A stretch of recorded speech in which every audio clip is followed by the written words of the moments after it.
Things that matter most must never be at the mercy of things that matter least. You know, that quote from Goethe? It just hits you, right? It perfectly captures this feeling so many of us have, this constant tug of war between what's truly important in our lives and what's just screaming for our attention at the moment. So, welcome. In this explainer, we're going to dive into Stephen R. Covey's work to to map out a kind of journey.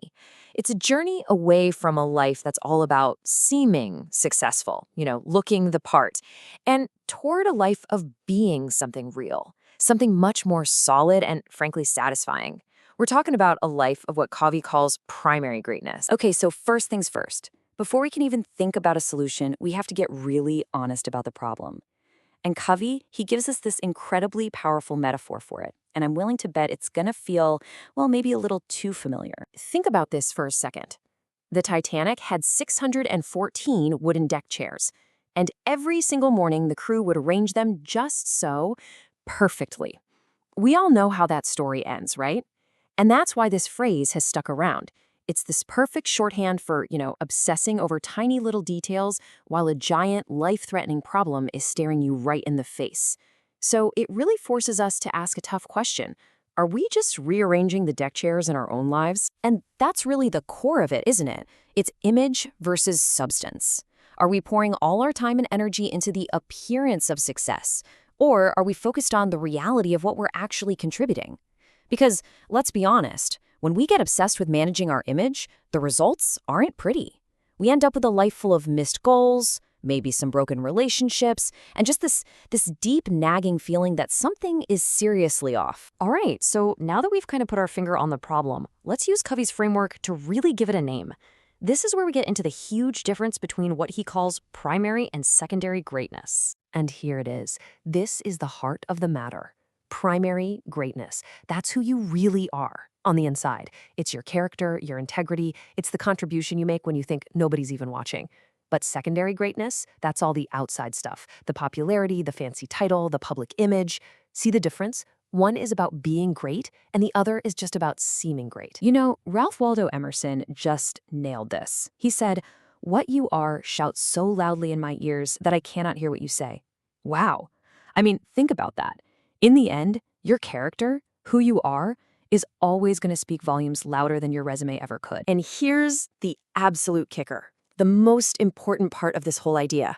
If you focus on primary greatness, on your character and your contribution, all that other stuff, the recognition, the accolades, it often just follows naturally. It's a byproduct. But, and this is a big but, it almost never works the other way around. Chasing fame first, that's like building your house on sand. Sooner or later, the tide comes in and it all just washes away. Okay, so we get it. Primary greatness comes from the inside out. But where exactly do we go to work on it? How do we cultivate it? Well, Covey invites us into a place he calls our secret garden. There's that wonderful line from Frances Hodgson Burnett, who wrote, "If you look the right way, you can see that the whole world is a garden."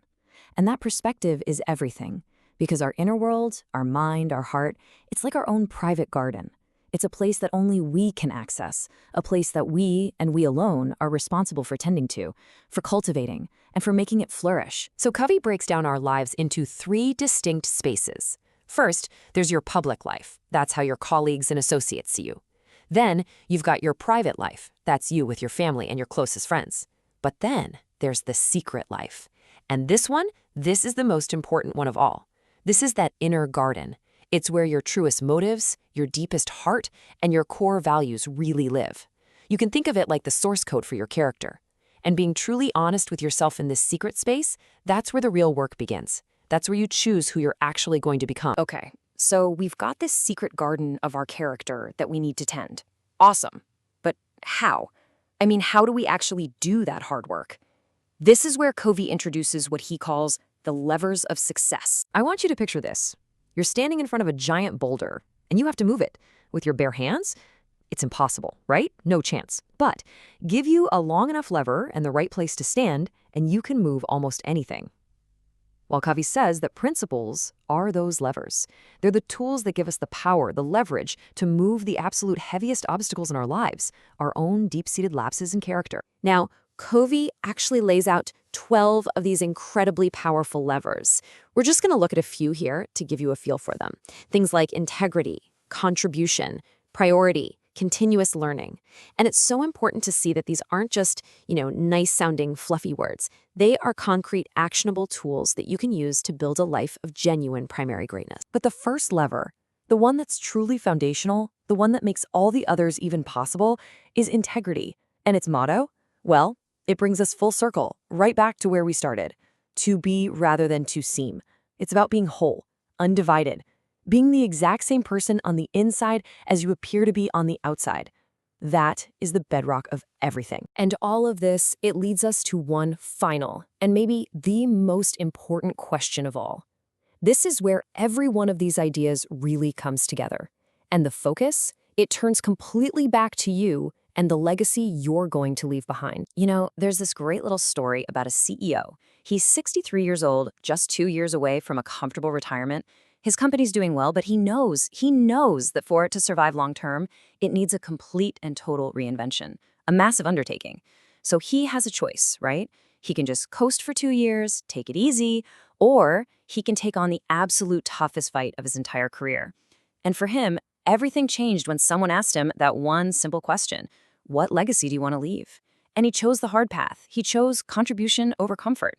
And ultimately, that's the question that this whole explainer leaves for every single one of us. What legacy do you want to leave?